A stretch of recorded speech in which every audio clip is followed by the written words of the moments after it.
How to practice self-care. CPA Australia, Beyond Blue, and Mental Health First Aid Australia have teamed up to offer public practitioners tools to take care of their mental health. By Joanna Leggett. The traditional remit of accountants has unexpectedly broadened from a finance specialist who can help clients navigate the complexities of the JobKeeper legislation to a psychologist, counsellor, and a friendly shoulder to lean on. Predictably, this is imposing considerable stress on all practitioners. Knowing how to help valued clients while still taking care of yourself is one of the biggest challenges accountants face, according to Beyond Blue Workplace Engagement Manager Michael O'Hanlon. The pressure on accountants is twofold, O'Hanlon says. They face challenges running their own businesses at this time, as well as coping with stress from advising other small businesses and clients. End quote.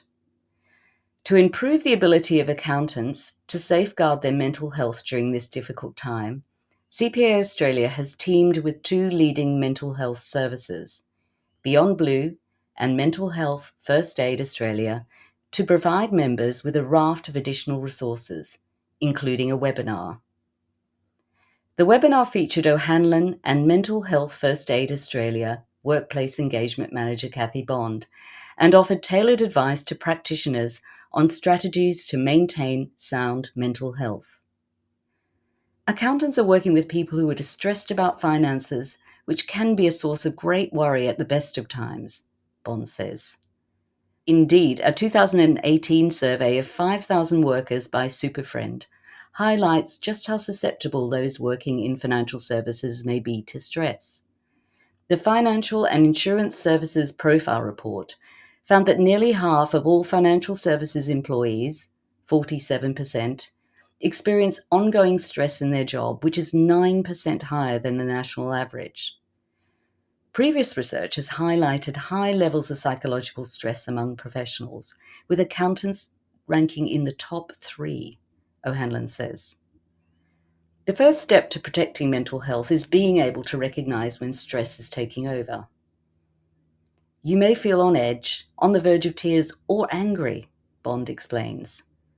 Be attuned to any changes in thinking, behavior, or feelings that are personally unusual and last more than a few days, she adds. You may not get any enjoyment out of the activities you used to, or lack motivation. O'Hanlon points out that it is common during any crisis for people to experience changes in sleep patterns and appetite. He says, you may also feel indecisive or overwhelmed or start to think you will never get out of the pandemic, he says. You may also experience poor concentration and lack focus. One of the best ways to improve well-being is to stay connected with co-workers through teleconferencing or video conferencing. Set aside 10 minutes for morning tea breaks with colleagues, Bond advises. It allows us to see if someone else is doing okay and also to share if we are not doing okay.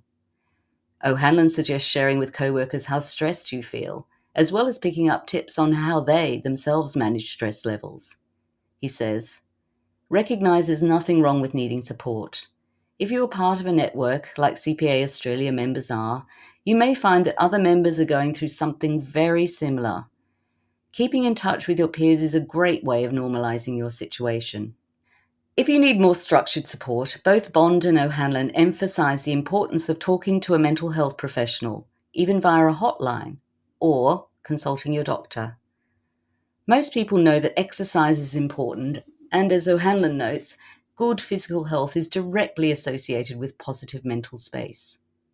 If you want to be mentally healthy, you have to be physically healthy, he says. We as a society have separated the two concepts, but you can't separate them in yourself because they are linked to who you are. End quote. However, there's no necessity to sprint up and down stairs or along hallways. Whatever exercise gives you a mental break is all that's needed, O'Hanlon says. It could be simply walking the dog during your lunch break. Now, more than ever, it's important to schedule breaks into your daily routine. End quote. Boundaries are important too, which means limiting exposure to distressing or distracting content. According to O'Hanlon, for some, it's imperative to limit interaction with the news cycle and to manage routines in a more deliberate way. There is a real risk of information overload, which can add to stress and confusion, he warns. It can also be helpful to create boundaries in your home life by working from a separate home office where possible. That way, when you're in your office or spare bedroom, you are working, and when you finish at the end of the day, you leave work behind, O'Hanlon says. Most importantly, it's okay not to feel okay. It's a strange and unusual time for all of us, so remember that you are not alone in these experiences, Bond says.